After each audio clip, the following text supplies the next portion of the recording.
স্বামীর কান্না আল্লাহ তাআলা দেখো কেমন শুনে নেয়।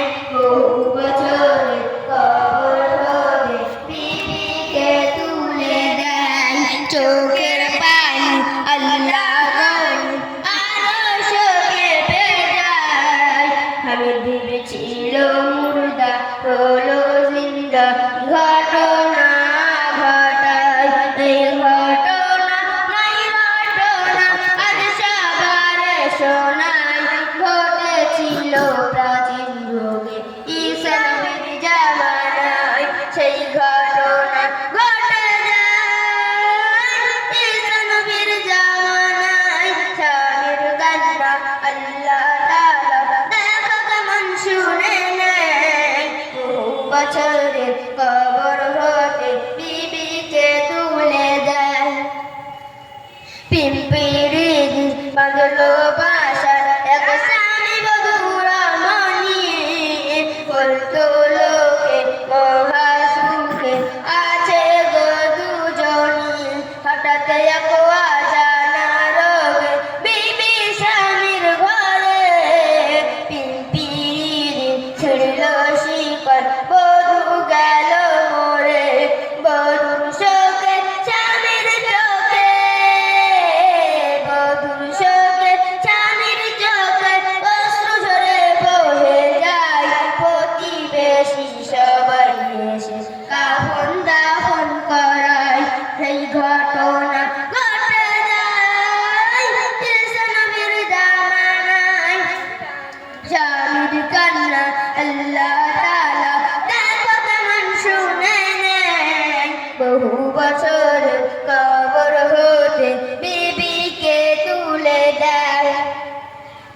বিবির চোখে ধুকে ধুকে স্বামীকে দেওয়া সহায়।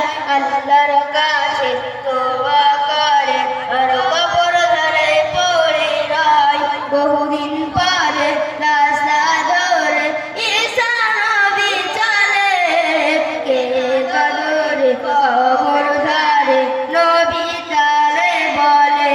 কেঁদে কেঁদে নবীর কাছে, কেঁদে কেঁদে নবীর কাছে দুঃখের কথা শোনায়। ওগো নবীর উপসবিবি দেখাও তুমি আমায়। ও নবী আকবার দেখাও আমায়, ও নবী আকবার দেখাও আমায়। স্বামীর কান্না আল্লাহ তাআলা দেখো কেমন শুনে নেয়। বহু বছরের কবর হতে বিবিকে তুলে দেয়। তারা কি বলেছিল? কুম বিসমিল্লাহ বলে নবী মুর্দাকে তুলে দেয়। কবর পেটে বিবি উঠে স্বামীর বুকে জড়ায়।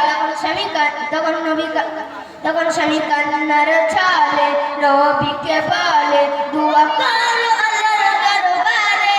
দুয়া আমার অর্ধেক হায়াত দিয়ে দাও, বিবি আর না মরে। শুনে সবই অবাক নবী, শুনে সবই অবাক নবী। আল্লাহ তাআলার জানাই আল্লাহর খেলা, আল্লাহ খেলে দোয়া কবুল হয়ে যায়। আল্লাহ দোয়া কবুল করে নেয়, বিবি আবার জীবন পায়। স্বামীর কান্না আল্লাহ তাআলা দেখো কেমন শুনে নেয়।